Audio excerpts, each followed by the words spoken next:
유네스코 세계유산 등재를 바라는 가야 고분군을 찾아서 오늘은 경남 합천에 왔습니다. 합천 속에 숨어있는 가야의 역사를 찾아서 지금 함께 떠나보시죠.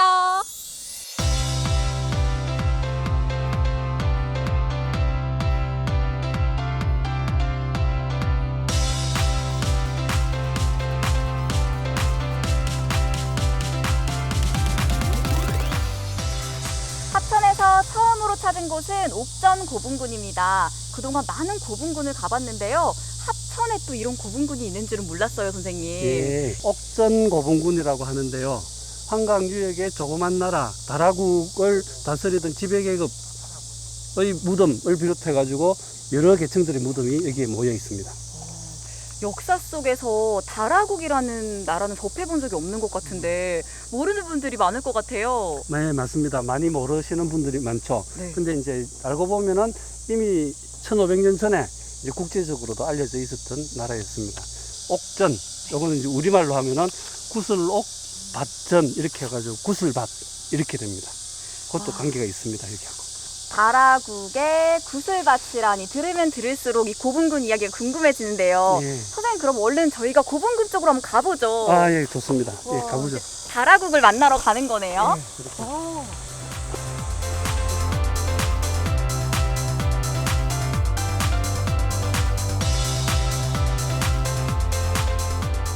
선생님, 이 파란 하늘과 푸른 고분군이 너무나 아름다운데요. 그런데 이 옥전 고분군의 옥전, 구슬밭, 이게 예. 어떤 관련이 있는 거예요? 아, 여기가 옛날 지명이 옥전이에요. 네. 그 이제 여기에서 옛날 그 주민들이 그냥 이제 밭농사를 하다가 보면은 막 구슬이 막 나왔다고 그래요. 그리고 막 주워갔죠.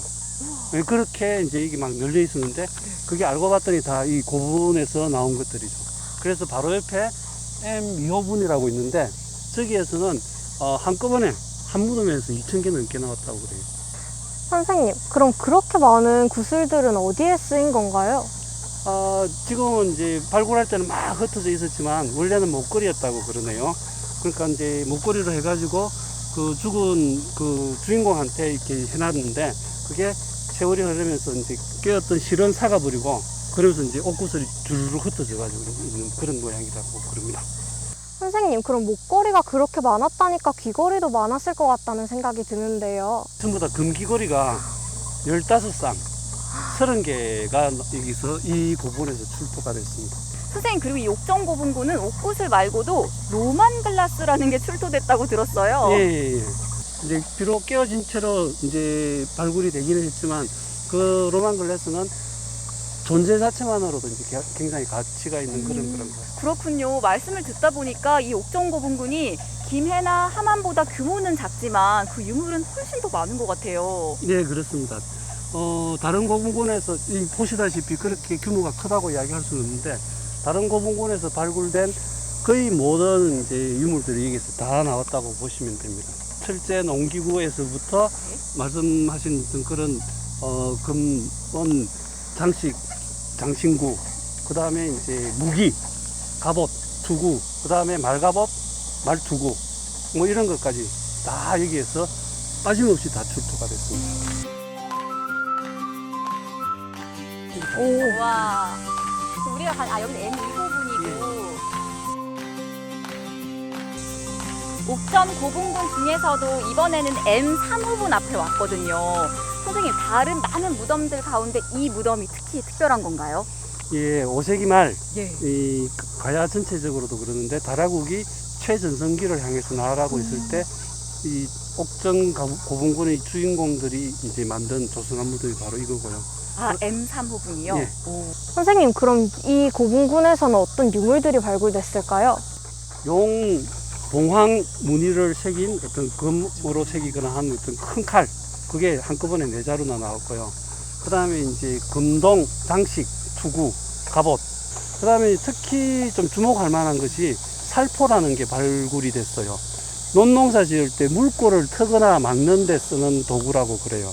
그럼 지금은 IT 산업이 대세인데 그때는 농업이 대세였다는 말이 되겠네요? 그렇죠. 그 때에 따라서는 이제 그 전에 이제 채집도 있고, 또 아니면 국제 교역을 통해서 이제 그 수입을 이제 올리기도 하고 그랬는데, 여러 가지를 보자면은 이제 밭농사가 여전히 대세이기는 하지만 이 시기에는 이제 논농사가 대거 들어오면서 상당히 중요한 산업으로 취급되고 있었다. 그거는 이제 알 수 있을 것 같습니다.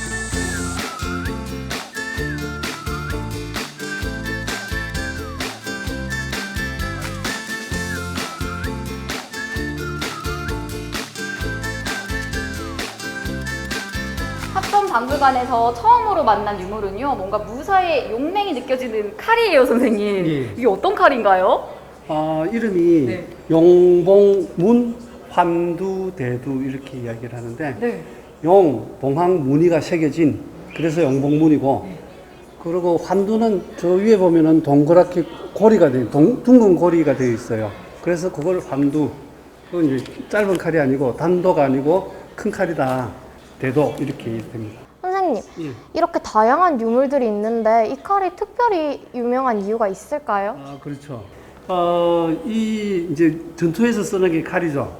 근데 이제 이 칼은 이제 전투용이라기보다는 위세를 과시하는 그런 용도. 그러니까 저거는 지금 같으면 이제 대통령, 임금 이렇게 아주 수준 높은 사람만 갖고 있을 수 있는 거였는데 그게 아까 이야기한 대로 한 무덤에서 네 자루나 나왔으니까 어떤 그 사람의 위세가 어느 정도였는지를 보여주는 그런 면에서 대단하게 좀 치는 거죠.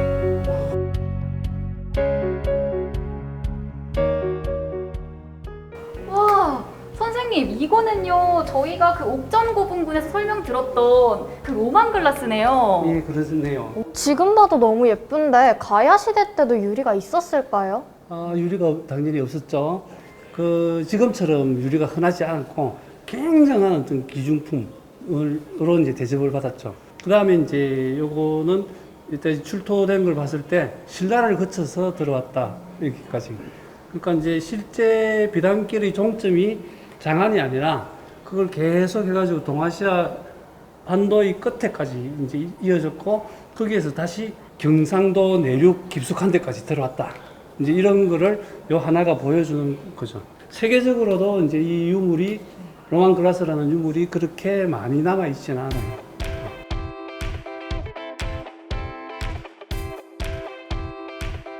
요거는 관모, 머리에 쓰는 거거든.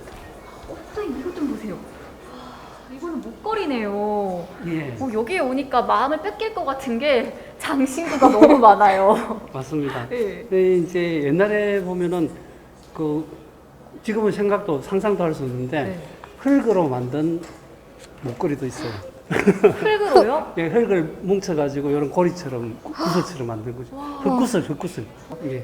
뒤에서도 자꾸 시선이 그쪽으로 가는 게 뭐가 지금 반짝반짝 하거든요. 우와. 선생님, 예. 근데 아까 저기 유리잔도 그렇고 이 예. 귀걸이도 그렇고 지금 봐도 새 것 같은데 예. 어떻게 된 일인가요? 좀 이상하죠. 네. 예, 원래 이제 1500년 동안 이렇게 하면 녹도 끼어 있고 이러는데 물론 그걸 전시를 할 땐 다 제거를 해가지고 반짝반짝 새 같을 수도 있는데 진품, 원본 이런 것들은 주로 이제 서울의 이제 국립중앙박물관에 주로 가 있고 그다음에 이제 일부는 어떤 당시 발굴기관, 경상대학교 박물관, 뭐 아니면 또 어디 문화재연구원 이런 데 이제 수장고에 들어가 있고 그래요. 그러면은 서울에 있는 국립중앙박물관에 가면 우리 다라국의 흔적을 좀 찾아보는 것도 재밌을 것 같아요. 그럼 중앙박물관에 가서 다라국의 흔적뿐만 아니라 다른 지역의 유물도 같이 봐야 될 것 같아요.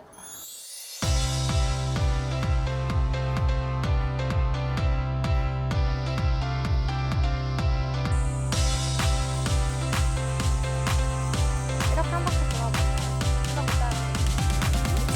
신라 춤신 죽죽빛. 선생님, 이름이 무척 재미있는데요. 어떤 비석인가요? 죽죽이라는 사람을 기리는 비석인데요. 다라국이 멸망하고 나서 80년 정도 세월이 지났을 때 서기 642년도에 있었던 일입니다. 그때 이제 백제가 쳐들어와 가지고 신라가 이제 대패를 하는 그런 대야성 전투가 벌어졌는데 그때 이제 성주로 있던 김품섭이라는 사람은 못 이겨서 이제 처자들을 먼저 죽이고 자신은 자살을 하고 그 다음에 죽죽은 백제군에 맞서 가지고 끝까지 싸우다가 죽습니다. 이렇게 이제 다락국의 후예이면서 서로 다른 모습을 보인 게 대하성 전투에서 있었던 일이고, 그 가운데 한 부분이 이렇게 이제 죽죽의 비, 충성 뭐 이런 식으로 남아 있는 겁니다. 선생님, 그럼 신라는 죽죽에게 어떤 대우를 해줬을까요? 이 대하성에 살던 죽죽의 가족을 경주, 왕성으로 옮겨 살도록 했어요. 그럼 신분 상승을 시켜줬다는 이야기죠. 겉으로 보기에는 그냥 비석 같았는데 이렇게 많은 역사가 담겨 있다니 신기한 것 같아요.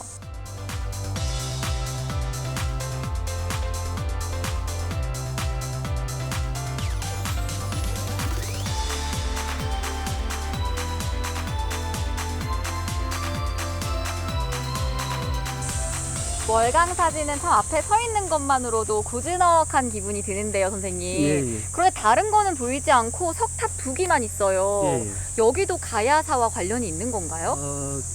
여기 대가야의 마지막 태자가 월광태자인데, 네. 그 월광태자가 지었다고 전해지는 절이 있었던 월광사지. 그래서 이제 이렇게 한번 와봤습니다. 선생님, 정말 월광태자가 지었다고 하면 역사가 굉장히 오래됐을 텐데 정말 그런가요? 월광태자가 살았던 시절이 이제 서기 560년대잖아요. 네. 근데 여기 있는 두 석탑은 아무리 올려잡아도 통일신라 시대 서기 200년, 그러니까 실제 한 200년 넘게 이렇게 차이가 나죠. 그러니까 여기가 이제 월광태자가 지은 절이라고 하는 거는 사실은 사실과 맞지 않고, 오히려 이제 월광태자가 나라를 잃고 나서 쓸쓸하게 거닐던 자리에 구세 사람이 지었다, 이런 정도로는 이야기가 될 수 있을 것 같아요. 국가마다 또 누군가의 신념에 따라서 마지막의 모습은 좀 다르지만 저는 또 어떤 마지막을 맞아야 될지 그런 생각이 드는 월광사지 탐방이네요.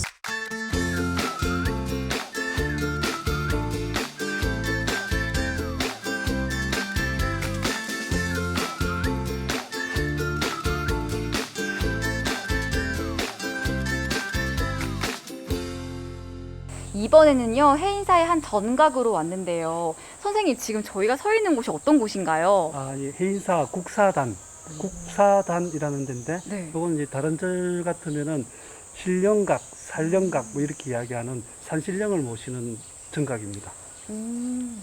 선생님, 근데 네. 보통 산신령 하면 수염난 할아버지를 떠올리는데 뒤에 보면 여성분이 한 분 계시거든요. 그러네요. 네. 근데 지금 사람들이 알기로는 이제 그 할아버지 산신령으로 알고 있는데, 원래 산신령은 그 할머니 산신령이에요. 여자가 산신령이에요. 그럼 원래는 수염난 할아버지가 아니었네요. 그렇습니다. 와, 산신령이 할아버지가 아니었다는 사실을 오늘 새롭게 알게 됐어요. 그럼 여기 지금 국사단에서 모시고 있는 산신령의 정체는 어떤 분인지 너무 궁금한데요? 예, 이제 한자로 네. 이후에 붙은 이름이긴 하지만은 정견모주라고 하는 분인데요. 이분이 대가야 건국 신화의 주인공이십니다. 이 가야산을 가운데 두고 한쪽에는 대가야, 한쪽에는 옥정고분군, 다락국 이렇게 생각하면 같은 권이다, 이렇게 보시면 되고, 그 다음에 그 신화의 내용이 어떻게 되느냐 하면은 대지의 신 산신령, 가야산 산신령 정견모주가 그 천신 이비가와 가문을 해가지고 두 아들을 낳았는데, 큰 아들은 대가야의 임금이 되고 둘째 아들은 김해 가락국의 임금이 되었다, 이런 내용입니다.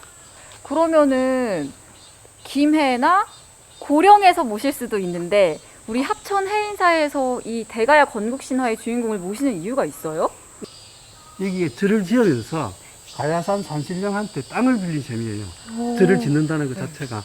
그러니까 이제 그런 해인사 불교가 그러니까 겸손하게 땅 좀 빌려주세요, 이렇게 이야기한 셈이고, 정견모주 가야산 산신령은 또 아량이 넓게 그래 한번 쓰세요, 이렇게 해준 어떤 그런 해가지고 땅을 빌려준 데 대한 고마움의 표시로 지은 정각이다. 그러니까 요걸 이제 그 종교적으로 해석을 하자면은 외래 종교인 불교와 토착 종교인 무속의 어떤 융합, 평화로운 공존, 뭐 이렇게 이야기할 수 있겠습니다. 선생님, 보통 해인사 하면 팔만대장경만 떠올리는데 이런 재밌는 이야기들이 있다는 게 되게 신기한 것 같아요. 예.